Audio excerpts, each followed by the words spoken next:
as I understand, I'm Cassius Marcellus Clay VI, and my great-great-grandfather was a Kentucky slave, and he was named after some great Kentuckian. Well, Cassius Marcellus Clay is a great name in Kentucky. And really, where he was from, or where it was all originated, I couldn't tell you. But since I've reached a little fame in boxing, most people want to know where I'm from and where did I get that name. But really, I haven't really checked on it, so I see that I'm going to have to go look into it. You'll have to look it up. See what it's all about now that I'm getting a little interviews.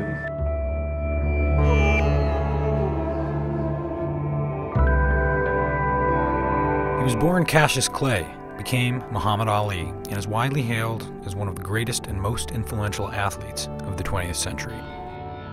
The three-time heavyweight champion possessed unrivaled speed and agility inside the ring, and an unmatched wit and charisma outside of it. Better violent to die than to come down and Uncle Tom and try, making peace just to live alive. He would come to be celebrated all over the world, a symbol of tolerance and understanding, but was militant and confrontational in his youth. His first title bout came in 1964. Few thought he had much of a chance. I predict tonight somebody will die at ringside from shock. In 1964, the champion was Sonny Liston, and he was absolutely unbeatable. Cassius Clay was the 7-1 underdog. The New York Times sent me down there with these instructions. As soon as I got to Miami, rent a car, drive back and forth between the arena where the fight was going to be held and the nearest hospital, so I would waste no time following Cassius Clay into intensive care. But Clay dominated the fight. He eluded Liston's fists, and by the 6th round was hitting the champion virtually at will. I think that they feel now that Clay have all the confidence he needs and go home and defeat Sonny. When Liston didn't answer the bell for the 7th round, Clay became the heavyweight champion of the world. It was clear from the very beginning that Clay was going to be a different kind of champion. Brash, outspoken. I have a mark on my face, and I upset Sonny Liston, and I just turned 22 years old. I must be the greatest. Soon after his victory, he joined the Nation of Islam and changed his name to Muhammad Ali. But many people and many publications, including the New York Times, continued to call him Cassius. I said, listen, I'm real sorry about this, but this is out of my control. And he patted me on the head and said, don't worry, you're just a little brother of the white power structure. Some asked if he might officially change it, as a reporter did in this press conference captured by KTVU news cameras. Well, who would have to face? The judge. The judge is what color? I don't know. He's white. So in other words, I'd have to ask a white man, may I call myself Muhammad Ali boss? He was very sensitive about my rightful name. And in several very cruel fights, one with Floyd Patterson, one with Ernie Terrell, he taunted them. Didn't knock them out when he could have, because he wanted to inflict more punishment because they insisted on calling him Cassius Clay. Floyd dreamed he beat me, he'd apologize. He'd rather run through hell in a gasoline spoke coat. He tortured Floyd. It was like a little boy picking the wings off a butterfly. And he would just kind of punch Floyd and step back. After Patterson, Ali defeated George Tuvalu in March 1966, and then Henry Cooper in a 6-round TKO in May. He knocked out Brian London in only 3 rounds in August, beat Carl Millenberger in 12 rounds in September, and defeated Cleveland Williams in a 3-round technical knockout in November, in what many experts consider to be the most dominant performance in Ali's career. 4 months later, in an interview with Howard Cosell on ABC Sports, Ali almost came to blows with Ernie Terrell. That's what you are, Uncle Tom. Why are you going to call me Uncle Tom? What you going to do? You heard me. Ernie Terrell somehow got boxed into, standing up for the establishment. And that was, another terrible and ugly fight. This was the mean and cruel streak. Terrell would not call him by his name, he would call him Cassius. And so when he just punished him, he was like, what's my name? Steady to humiliate him. I hardly think it's necessary. Don't you agree, Joe? I don't know about that. I think Clay can do what he want to do in the ring. Finally, in March 1967, Ali defeated Zora Foley. He had won 29 fights in 6.5 years, one of the most extraordinary runs in heavyweight boxing history. Although he didn't know it at the time, it would be 3.5 years before he fought again. When Ali refused induction into the armed forces, the State Boxing Commission suspended him and stripped him of his title. The country was pulling apart, and he's caught right in the middle of it. It's wave after wave of TV reporter, radio reporter. They all came, in a few minutes you're going to be, in the front lines. And then black Muslims would come and they say, oh, some cracker sergeant going to drop a hand grenade down into your pants. And he was wild and he was exasperated. And late in the evening, I remember standing there, late in the evening, the last radio reporter comes and goes, so champ, how do you feel about being reclassified and going to Vietnam? And then he said, I ain't got nothing against them Viet Cong. The phrase was refined. I got no quarrel against them Viet Cong. No Viet Cong ever called me nigger. He refused to step forward to be drafted. He was stripped of his title, but he stood firm. The heavyweight champion of the world is telling people that you can take my belt, you can take my championship. And that introduced a lot of us to courage, to honor, to valor. It's not just about running fast, jumping high, but what do you stand for? What are your morals? What are your principles? What stand will you take? What are you willing to risk? So for the next 3.5 years, he couldn't fight, and he had to make a living mostly by speaking engagements on college campuses. And in the beginning, he was terrible. First of all, I would like to thank the student governing body for inviting me here. In the course of that, in the Q&As after, as they asked him political questions, he would begin to understand the main threads of American life. You my opposer when I want justice. You my opposer when I want equality. You won't even stand up for me in America for my religious beliefs, and you want me to go somewhere and fight, but you won't even stand up for me here at home. And by the end of those 3.5 years, he became a principled man. And that really became his importance in America. My conscience won't let me go shoot some poor, hungry people in the mud for big, powerful America and shoot them for what? They never called me nigger. They never lynched me. They never put no dogs on me. They never robbed me of my nationality. Shoot them for what? How can I go shoot them? Them little poor little black people, little babies and children and women. How can I shoot them poor people? That would just take me to jail. Ali won his appeal in 1970 when a federal court upheld his bid for a state license. He quickly got back to work, beating Jerry Corey and Oscar Bonavina. His chance to reclaim his titles came in March 1971 against his old friend Joe Frazier. It was dubbed the fight of the century. Today, now 40 years later, a lot of people, because of their love of Ali, think Ali probably won that fight. Joe Frazier beat him up. And I can remember him saying, when a man gets me going, that's a real punch. And when he knocks me down, that's a real punch. And Joe Frazier had knocked him down. And in a way, I'm part of that knockdown. If you look past Ali, you'll see 3 gentlemen from the New York Times, Arthur Daly, Bob Lipsyte, and myself. And the way you can find me is I had a pen in my mouth. And in the photo, it looks like a mustache. But trust me, it was a pen. It was Ali's first professional loss. Even though the decision was undisputed, he continued to talk trash about Joe Frazier every chance he got, wherever he was.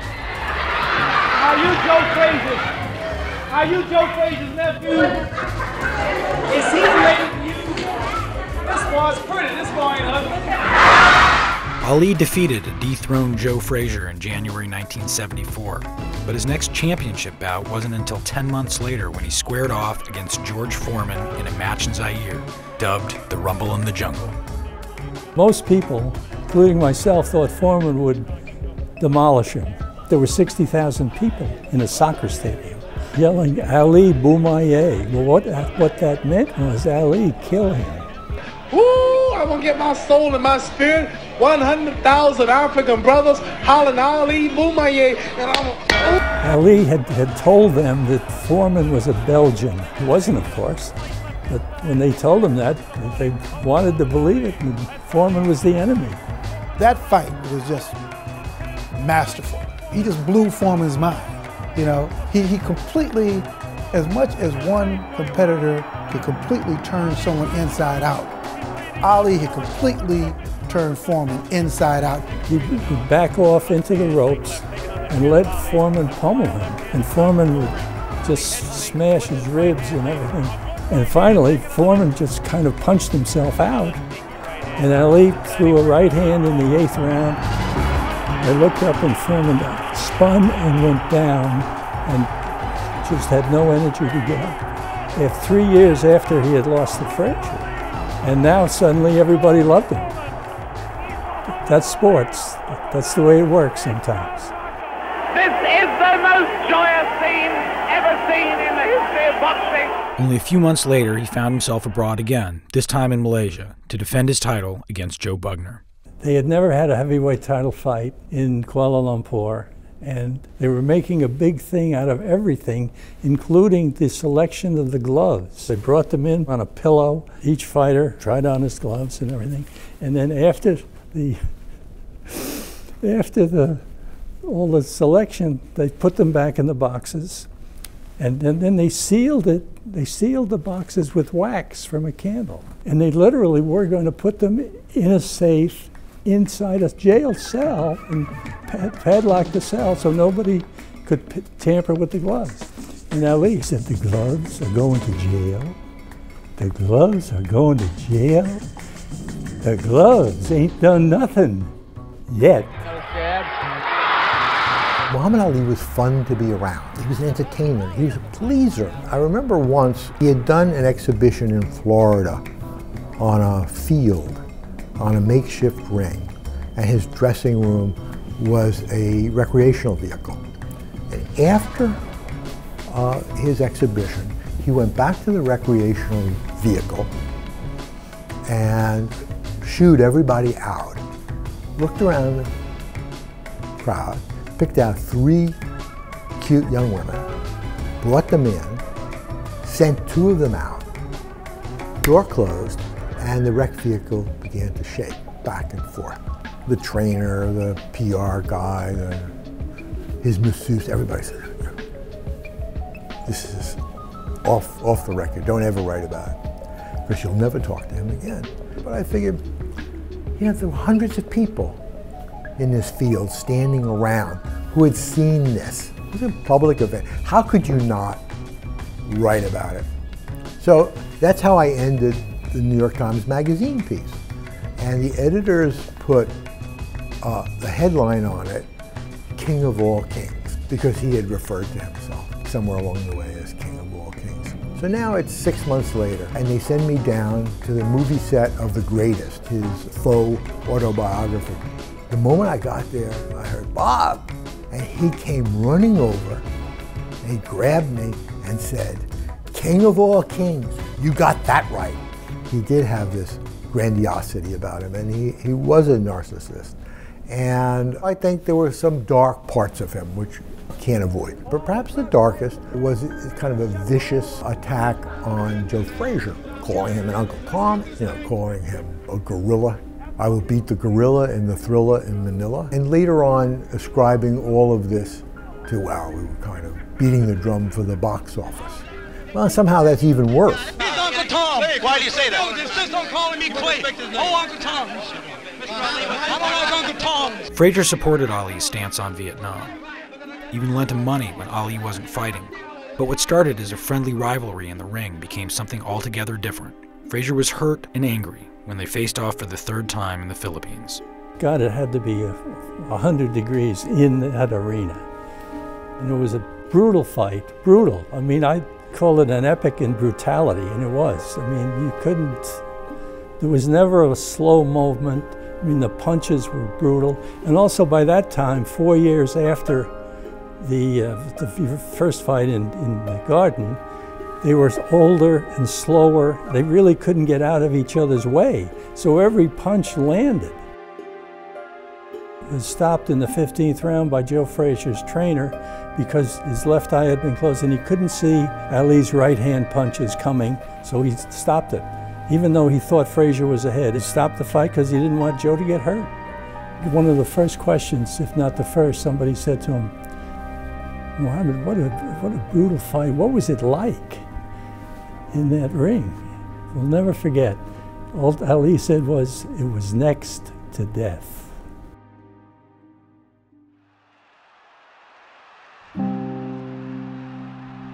Frazier lost to Foreman again and then retired. Ali fought 10 more times, defeating Koopman, Young, Dunn, Norton, Evangelista, Shavers. He lost his title to Leon Spinks in 1978, won it back later that year, and lost it for the last time to Larry Holmes in 1980. Larry, I'd like you to explain why you've been crying. You know, I really respect Ali a whole lot. It hurt you to punish him that way, didn't it? But still, Ali fought on. He finally retired after losing to Trevor Berbick a little over a month before his 40th birthday.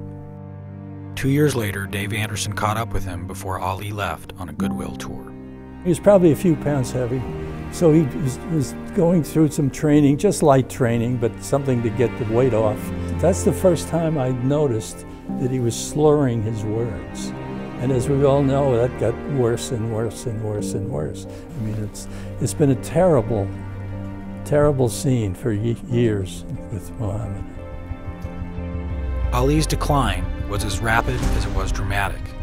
He appeared in public less and less frequently as time went on. But despite his obvious difficulties, he never lost his spark. I think he's an enormously interesting character. I think that he may have been the greatest fighter we've ever seen. I think that he's an amazing window on a historical period. As a human being that I knew and traveled with, I loved him. There were things about him I hated, but I loved him as a human being, and he was pure fun. I saw him at the Olympics in Sydney, Australia, and by this time the Parkinson's had begun to ravage him. But I remember meeting him at some little event, and there was just, again, it was a small gathering, and so, you know, I reintroduced myself to him, and I said, he said, yeah, by this time he said, what's your name? And so I said, my name is Bill Rose. He said, no. What's your real name? I never told you my name is Cassius Clay. My name is Muhammad Ali, and you will announce it right there in the center of that ring. You must listen to me. I hate these people. I am the king of the world. Hold it. I'm pretty. Hold it, you're not that pretty. I'm a bad man. I shook up the world. I shook up